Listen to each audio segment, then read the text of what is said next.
VFC Inside, nouveau numéro, et on s'intéresse chaque semaine évidemment à l'équipement national, les pros masculins. Il y a aussi le centre de formation que l'on a déjà vu dans VFC Inside.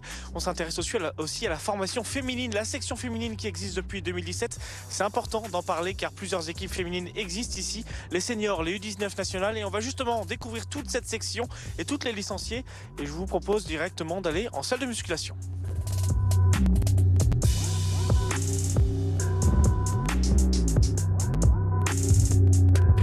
Quoi de mieux que Naïma, la joueuse la plus capée, la plus ancienne. Bonjour Naïma. Bonjour. Vous êtes la plus ancienne, vous êtes là depuis la création en 2017 de cette section féminine. 8 ans ici, vous avez vu énormément de choses, j'imagine, s'écouler, développer ici dans cette section. Oui, je suis là depuis le début et effectivement, j'ai vu l'évolution tout au long de ces 7 ans du VFC féminin. Justement, est-ce que vous pouvez nous raconter, il y a eu quoi comme progression dans cette section? Il y a des équipes en plus, mais aussi sur les infrastructures, sur l'intérêt, les investissements. Est-ce qu'il y a des choses qui vous ont marqué durant cette progression? Alors oui, durant cette progression, il y a eu beaucoup de choses nouvelles, notamment par exemple le fait au départ quand on a commencé, on s'entraînait par exemple à Aulnoy-les-Valenciennes. Aujourd'hui, on s'entraîne ici au centre de formation et puis on joue également à du Temple où c'est exclusivement les féminines qui jouent là-bas maintenant. Justement, quel était votre parcours, vous, personnellement, avant d'arriver dans cette section féminine? Alors, moi, mon parcours, du coup, au niveau du football, j'ai commencé très tard, à 19 ans. Donc, j'ai fait 1 an à Douai, là où j'habite. Et puis, l'année suivante, je suis arrivée au VFC à l'année de la création du VFC. Vous jouez aujourd'hui en R1. L'année dernière, l'équipe a tenté d'accéder à la D3. Vous avez perdu en barrage. Vous êtes quand même championne de R1. Cette année, l'objectif, c'est de nouveau retenter cette accession en D3. Oui, l'objectif, c'est clairement de retenter et cette fois-ci même de gagner les barrages et de monter en D3 l'année prochaine. C'est quoi les atouts de votre équipe? Alors, on voit à l'entraînement, vous prive un petit peu de ce début de musculation. On va pas trop vous priver longtemps, promis. Mais c'est quoi les atouts de cette équipe aujourd'hui en R1? L'atout déjà ça peut être notre effectif, donc on est un effectif de beaucoup de joueuses, 25 joueuses et des joueuses qui sont capables toutes de pouvoir jouer chaque match. En fait on peut voir que cette année qu'il y a beaucoup de turnover. Donc le coach il fait tourner souvent les équipes et en fait on voit pas forcément de différence sur les terrains. Les 25 joueuses sont capables de jouer et d'être titulaires en fait. Il n'y a pas de remplaçante. Vous, votre rôle, vous avez un peu un rôle de maman parce qu'on a quand même un effectif assez jeune aussi. Vous avez un rôle un peu de maman et d'ancienne dans cet effectif. Ouais, c'est clair. Oui, ça joue forcément. Il y a l'expérience, donc je pense que les filles elles ressentent ça et ça fait plaisir d'être un peu l'ancienne du groupe. Mais ouais, c'est le rôle un peu que j'essaye d'avoir, d'intégrer les jeunes, etc. Et j'espère que je le réussis bien en tout cas. Aujourd'hui, vous entraînez au Montlouis. C'est un terrain d'entraînement exceptionnel pour vous, des infrastructures qui sont vraiment de qualité pour une équipe comme la vôtre, pour continuer à progresser, à pousser encore un peu plus vers le plus haut niveau encore? Oui, on a de la chance, on s'entraîne donc au centre de formation, c'est des synthés qui sont quand même assez récents mais on a accès à la salle ici. Vous parliez tout à l'heure de la progression et pour le coup au début quand on est arrivé on n'avait pas forcément accès ici à la salle et aujourd'hui à chaque entraînement en fait on fait une séance de musculation et donc c'est vraiment très très bien de pouvoir faire séance en salle et ensuite d'enchaîner sur le terrain. C'est une chance. Ouais. Sur les entraînements, comment ça se décompose une semaine d'entraînement pour l'équipe R1? Il y a combien d'entraînements? Il y a de la musculation, vous en parlez. Combien d'entraînements par semaine à peu près? Alors on a 3 entraînements par semaine. Le mardi c'est plutôt un entraînement où on va récupérer par rapport au match du week-end. Le mercredi ça va être la séance la plus intensive. Donc c'est vraiment, on va faire beaucoup de fractionner, de travail athlétique et beaucoup du jeu aussi. Et le vendredi, ça va être aussi un peu de jeu et aussi préparation vraiment tactique pour le match. Et cette année, pour le moment, en R1, ça se passe plutôt bien. L'accession, la visée, c'est bien le titre de R1 à nouveau, comme en 2024-2025. Ça semble plutôt bien parti. Oui, c'est ça. Pour l'instant, on est 3 matchs, 3 victoires. Donc on espère que ça va continuer. En tout cas, on va tout faire pour. On vous souhaite évidemment tout le bonheur et toutes les victoires que vous méritez évidemment pour cette saison. Merci Naïma. Et moi, je vais vous laisser quand même vous entraîner un petit peu à la musculation.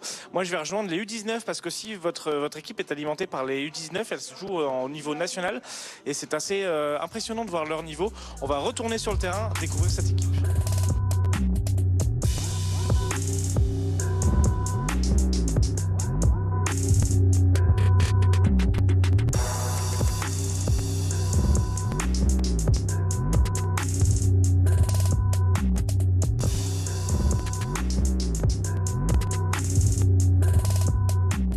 Le VFC s'exprime aussi chez les féminines au niveau national. Justement, juste derrière nous, l'entraînement des U19 nationales. On est avec Sylvestre Nicita, vous êtes l'entraîneur, bonjour. Bonjour. Alors il y a un peu de vent ici au Mont-Oui, c'est assez habituel, mais en tout cas on a cette équipe U19 nationale, c'est une nouveauté pour vous, cet échelon. Est-ce que vous pouvez nous faire découvrir un petit peu cette équipe ? Alors en fait, c'est la deuxième fois de notre histoire au niveau du VFC de la section féminine qu'on atteint ce niveau-là. C'est la première fois pour ce groupe de joueuses et pour moi-même. Alors l'année dernière, on a fini champion des Hauts-de-France. On a réalisé le barrage d'accession nationale qu'on a gagné contre Pau. Et du coup, cette année, voilà, on est en 19 nationaux. Ça se passe bien pour le moment ? C'est une belle aventure en tout cas. On a 8 points au bout de 6 matchs avec des belles victoires, notamment 2 victoires en aller-retour contre le derby contre le LOSC. Donc ouais, c'est enrichissant pour nous. Justement, le niveau national, ces filles, c'est quoi leur avenir ? Le but, c'est de les amener jusqu'à l'équipe senior qu'on vient de voir juste avant, les propulser et justement faire monter le club en grade pour aller chercher de plus hautes sphères pour l'équipe senior. C'est ça l'objectif ? Alors, il y a double objectif avec les filles. Déjà, c'est sur le secteur sportif. Donc, du coup, nous, c'est le sportif et le scolaire. Donc, du coup, nous, on a un partenariat aussi avec l'Université de Valenciennes. Donc, l'idée, c'est, oui, bien sûr, de faire monter en compétences au niveau sportif et bien sûr de les amener au plus haut niveau via notre équipe senior. Et c'est aussi de les faire monter en compétences au niveau scolarité. Et le double projet, il est hyper important pour les filles. Il y a des joueuses aussi qui sont amenées à faire des compétitions à l'étranger aussi. C'est ça, c'est vraiment tout un aspect presque de professionnel et de très haut niveau en tout cas. Alors nous, oui, il y a que les lycéennes, c'est ça. Nous, on fait des compétitions nationales au niveau du UNSS. Donc les dernières, on a fait le championnat de France UNSS en Haute-Savoie. Et oui, les filles sur l'université sont parties en Chine notamment cette année.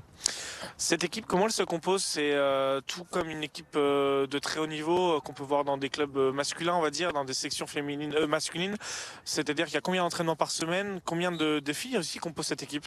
Alors le groupe, c'est un groupe large, c'est U18, U19. Donc les U18 s'entraînent à côté. Là, c'est les U19. Les U18, c'est quasiment nos plus jeunes joueuses qui sont U16. Là, le groupe, c'est constitué des U16, U17, U18 et U19. Donc il y a 4 ans au niveau des années d'âge. Il y a 20 joueuses qui constituent cette équipe, avec des joueuses qui majoritairement sont arrivées très tôt au club. Donc l'idée, nous, vraiment, c'est d'ancrer la formation au sein de cette équipe-là. Et on est allé au fur et à mesure récupérer 2-3 joueuses au besoin au niveau de recrutement. Mais on est vraiment axé sur la formation et depuis jeune âge. On a donc des filles en section sportive ici au VFC. C'est combien d'entraînements par semaine ? Les filles ont 5 séances semaine, donc le lundi en section, le mardi en club, le mercredi séance de musculation en section, le jeudi séance en section et le vendredi en séance club. Est-ce que certaines parlent déjà d'avenir professionnel ou en rêve de jouer dans les Ligue 1 Arkema ou dans d'autres championnats professionnels dans le football féminin ? Je pense qu'ils sont ambitieuses. Là, il y a qui s'en parlent avec moi. Je pense pas parce que pour l'instant, malheureusement, on n'est pas à ces jours-là. Mais on commence à avoir des joueuses qui sont sélectionnées dans les équipes internationales. On a Léane Brassard, par exemple, qui est sélectionnée U16 équipe de France, Aboularoua Ayad, qui est sélectionnée U16 du Maroc. Donc voilà, on essaie de les accompagner au mieux pour continuer de rêver, de progresser. Tout le monde, en fait, de faire progresser la section et de faire progresser les filles. En tout cas, je pense que l'échauffement va pas tarder à se terminer. Je vais vous laisser reprendre votre casquette d'entraîneur. Merci beaucoup Sylvestre pour cette découverte de la R1. On va continuer de découvrir cette section féminine. Le président nous attend.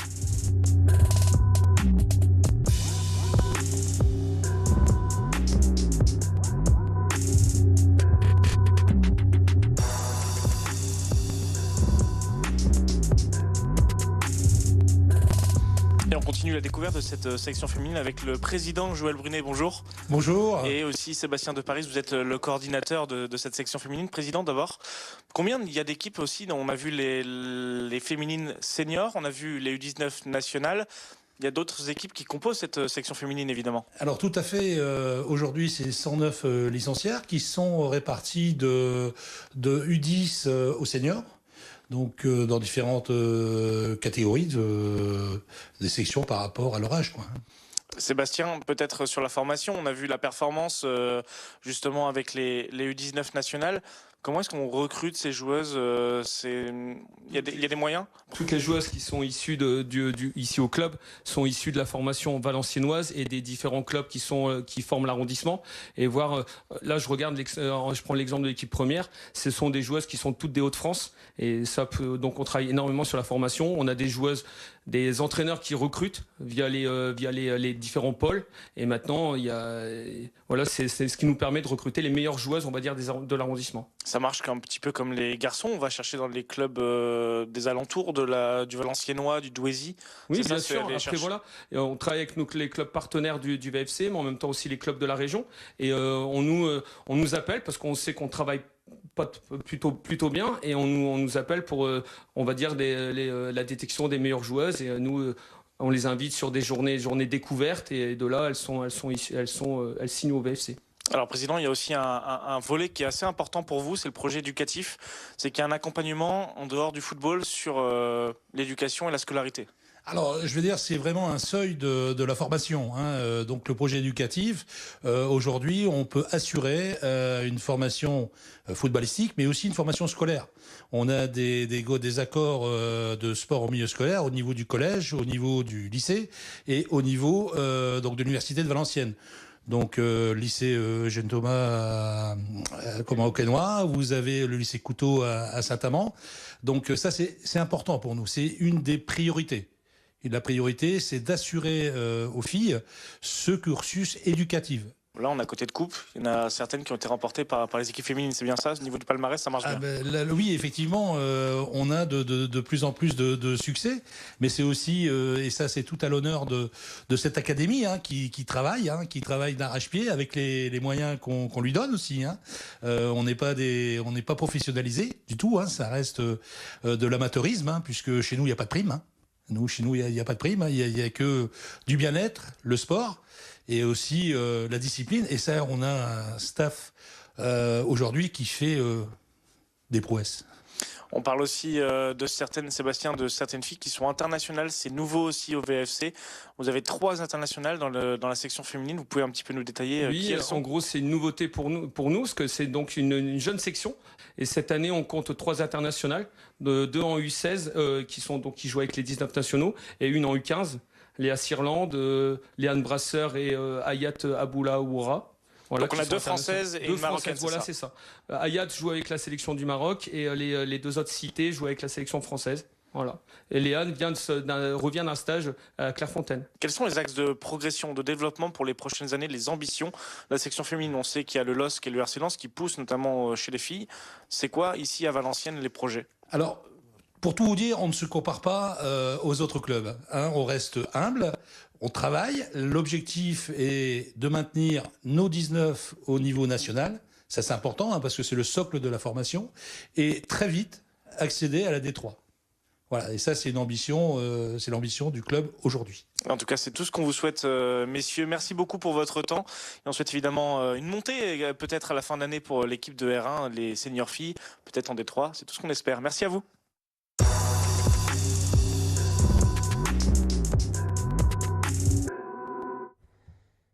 Et bonjour à tous, bienvenue dans VFC Inside et place au terrain. Désormais, l'heure de la 13e journée de National et un déplacement à Versailles pour Valenciennes, match périlleux, mais il y a des raisons d'y croire, notamment avec la victoire la semaine passée contre QRM. Retour rapidement en images sur ce succès.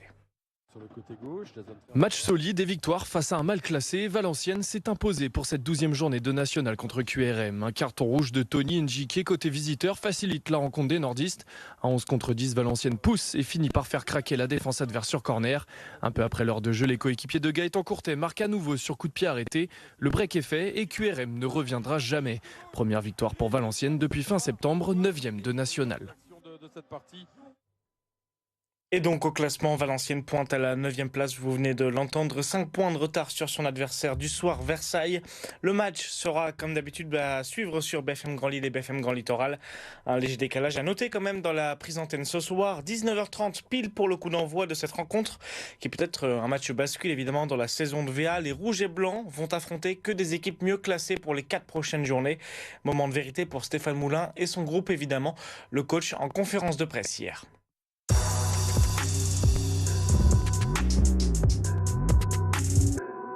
Évidemment, il fallait gagner, on a gagné, mais derrière il faut que ce soit suivi d'une continuité.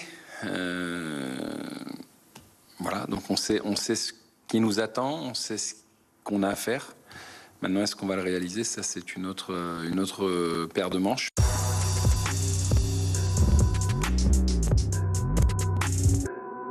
Oui, il marque le pas, mais Bon, Dijon, Sochaux, c'est quand même 2 gros morceaux. Hein. C'est 2 équipes qui sont devant, donc avec eux d'ailleurs. Mais c'est vrai qu'ils ont fait un tel début de championnat qu'ils surfent encore dessus. Donc j'ai envie de dire que pour nous, c'est un match où on va voir si on est capable face à ce genre d'opposition d'exister tout simplement et mieux que ça. On a une série de 4 matchs où on va rencontrer que des équipes qui sont devant nous. 3 sur les 4 se partagent la 2e place avec 20 points. Donc j'ai envie de dire que si on veut poursuivre notre embellie, ça va passer par des performances contre ces équipes-là. Sinon on pourra pas se rapprocher. Donc quand on a l'opportunité, eux aussi, hein, évidemment, ils ont l'opportunité de nous repousser encore plus loin. Mais nous, on a l'opportunité de se rapprocher. Donc il faut qu'on arrive à la saisir.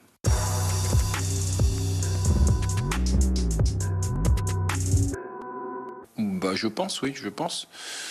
Tout peut se passer.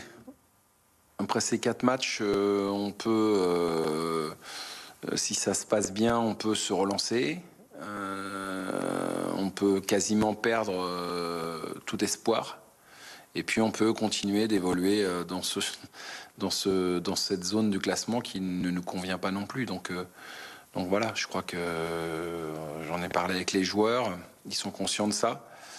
Maintenant, être conscient, c'est une chose. Après, encore une fois, hein, c'est tout ce qui va se passer sur le terrain. Ce qu'on dit avant et après, c'est bien, mais c'est pas là que ça se joue. Donc, il y a une vraie prise de conscience.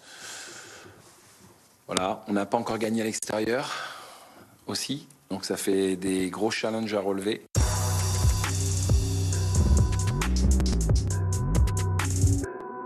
Alors, les absents, on aura 2 suspendus. Que sont Mabrouk Roy et puis Abdel Wahib. Romain Thomas aussi ne sera pas là puisqu'il est arrêté suite à son problème au niveau du tendon d'Achille. Donc il va être arrêté un petit moment. Et puis pour le reste, il n'y aura pas de modification.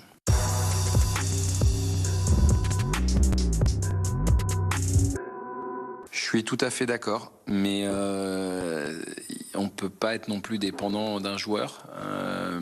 Mais c'est vrai que on est plus juste et plus dangereux quand il est là.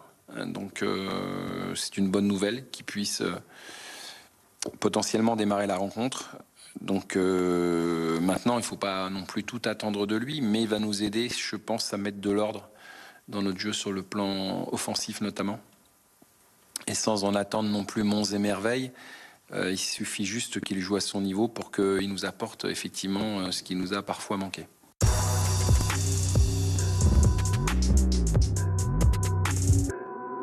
Il a fait un très bon début de saison.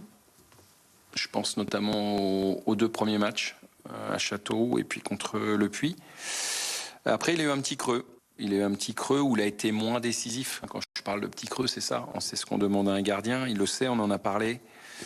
Et j'ai le sentiment qu'il est ressorti de ce petit creux la semaine dernière. Et ce qui change tout. Il contribue à nos résultats.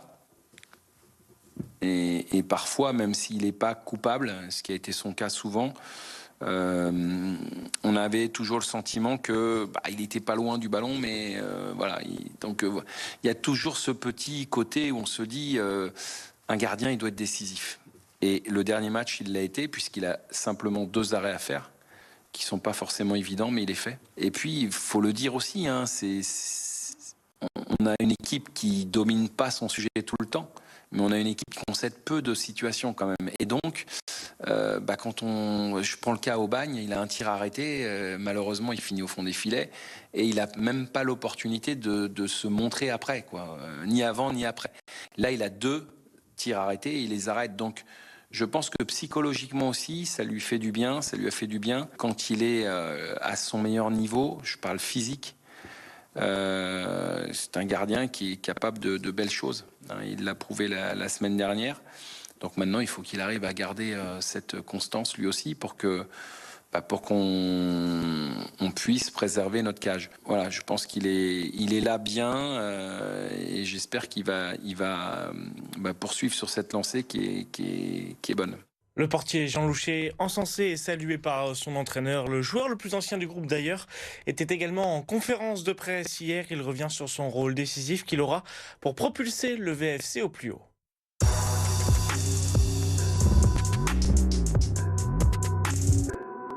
C'est toujours le bon moment de gagner à l'extérieur, même à domicile. Mais là, oui, raison de plus. De gagner à l'extérieur, gagner contre une équipe qui est devant nous, ce qu'on n'a pas encore fait. C'est un beau challenge demain qu'on a à relever. On sait que chaque match va être d'autant plus important qu'on a déjà grillé quelques jokers.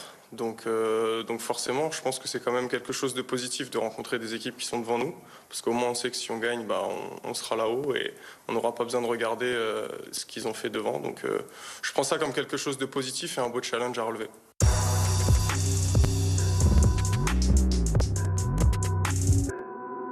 Il est mitigé, on est conscient. Forcément, on ne va pas dire qu'il est positif.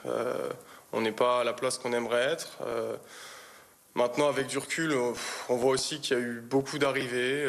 On se répète souvent, on dit souvent la même chose, mais je pense qu'il faut un peu de temps pour que la mayonnaise prenne, en espérant que là, si on regarde les 6 derniers matchs, c'est quand même beaucoup mieux. On avait fait 3 clean sheets avec 2 victoires. Je ne sais plus exactement, mais je crois qu'on est à 11 points sur les 6 derniers matchs, quelque chose comme ça, quasiment 2 points par match. Je pense que c'est ce qu'il faut essayer de garder. Donc je pense qu'on monte en puissance.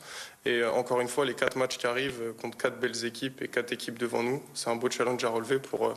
je pense, si on fait des bons matchs, ces 4 bons matchs-là, dire que la première partie de saison sera bonne. Mais pour l'instant, non.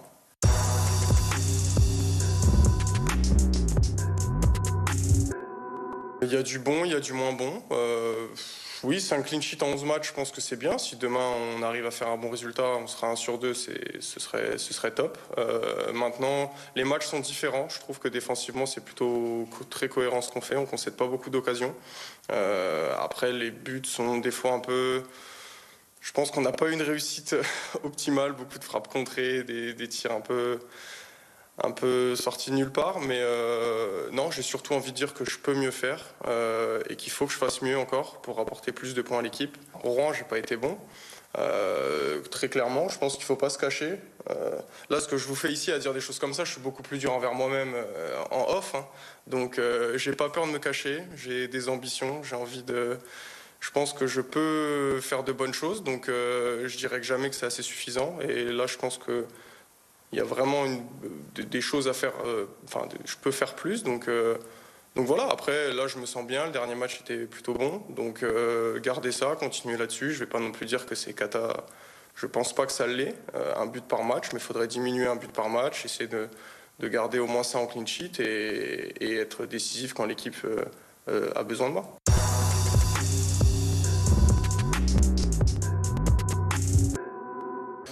Si, c'est beaucoup plus compliqué, mais en même temps, c'est aussi là que les arrêts valent plus cher et qu'on se sent vraiment hyper important et hyper décisif parce qu'on peut vraiment apporter quelque chose à l'équipe.